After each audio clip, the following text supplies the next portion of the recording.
সম্পাস ক্রিয়েশনে আপনাদের সকলকে অনেক অনেক ভালোবাসা ও স্বাগত। আজকে তৈরি করব কুমড়ো। কুমড়ো সাধারণত অনেকেই পছন্দ করেন না, কিন্তু এই কুমড়ো এত ভালো সুস্বাদু খেতে হয় যে বলার নয়। আমার দিদিমা একটা রান্না করতো, ছোটোবেলায় আমরা খেতাম, আর মাও সেই রকমভাবেই করতো। তো আমিও সেই দিদিমাকে দেখেই শিখেছি। দুধ কুমড়ো, দুধ দিয়ে কুমড়ো যে এত অসাধারণ খেতে হয়, না খেলে বুঝতে পারবেন না। প্রথমে আমি কুমড়ো, আলু আর পটল এগুলোকে সমান করে একই রকম করে কেটে নিয়েছি। এবারে কড়ার মধ্যে আমি দেবো সাদা তেল, আপনারা ইচ্ছা হলে সর্ষের তেলও করতে পারেন। তো সাদা তেল দিয়ে আমি প্রথমে আলুগুলোকে ভালো করে ভেজে নেব। তো আলু ভালো করে একটু না ভাজলে খেতে ভালো লাগবে না। আলুতে অল্প একটু কালার আসলেই আমি আলুটা তুলে নেব।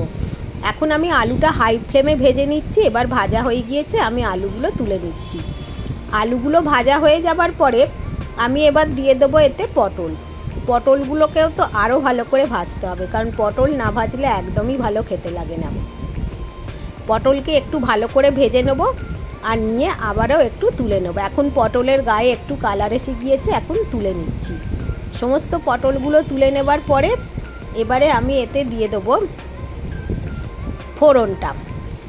এতে আমি প্রথমে দেবো 5 ফোড়ন, তারপরে শুকনো লঙ্কা আর 2 তেজপাতা, আর দেবো হিং। দিয়ে ফোড়নটা হয়ে গেলে কুমড়ো কাটাটা দিয়ে দিয়েছি। কুমড়ো দিয়ে ভালো করে এবারে আবারও ভেজে নিচ্ছি। এখন কুমড়োটার মধ্যেও একটু কালার আসলে তবেই এটা ভালো করে ভাজা হবে। এখন একটু কালার এসে গিয়েছে, এবারে দিয়ে দেবো 2 চামচ আদা বাটা দিয়ে দিয়েছি। আদা বাটা দিয়ে কুমড়োটার সাথে খুব ভালো করে এবার কষিয়ে নিতে হবে। কুমড়োর সাথে কষানো হয়ে গেলে পরে আমি যে ভাজা আলু পটলটা রেখেছিলাম সেগুলোও দিয়ে দেবো। সমস্ত সবজির সাথেই এই আদাটাকে ভালো করে কষিয়ে নিতে হবে। আদা কষানো হয়ে গিয়েছে, এবারে দেবো হলুদ। আমি 1 চামচ হলুদ জলে গুলে রেখেছিলাম, সেটা দিয়ে দিলাম, আর তার জলটা দিয়ে দিয়েছি। দিয়ে এবারও ভালো করে খুব কষিয়ে নেব। তরকারিটা সাধারণত একটু কষানোর ওপরেও নির্ভর করে, একটু কষিয়ে করলে একটু খেতে ভালো হয়। এবারে আমি এতে পরিমাণ মতো নুন দিয়ে দেবো। এটা অত্যন্ত সুস্বাদু খেতে হয় বন্ধুরা, অবশ্যই নিরামিষ দিনে করে খেয়ে দেখবেন, বা এমনি দিনেও করা যায়। তো এখন নুন দিয়ে একটু ভালো করে কষিয়ে নিয়ে এখন আমি এতে দিয়ে দেবো এবারে দেখুন পরের উপকরণ একটি। সেই উপকরণটা হচ্ছে একটু জল। অল্প কিন্তু জল দেবেন, এখন একবারেই খুব বেশি জল দেবো না।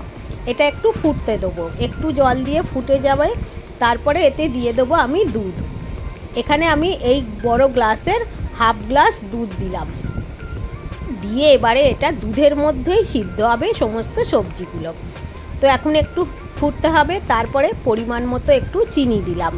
এটা কুমড়োর তরকারি, তো আমরা একটু মিষ্টি মিষ্টি খাই। তো আপনারা যদি না চিনি দিতে চান নাও দিতে পারেন, চিনির বদলে গুড় ব্যবহার করতে পারেন। 1 চামচ দিয়ে দেবো ভালো ঘি। দিয়ে এটা এবার ভালো করে আবারও নেড়ে দেবো একটু।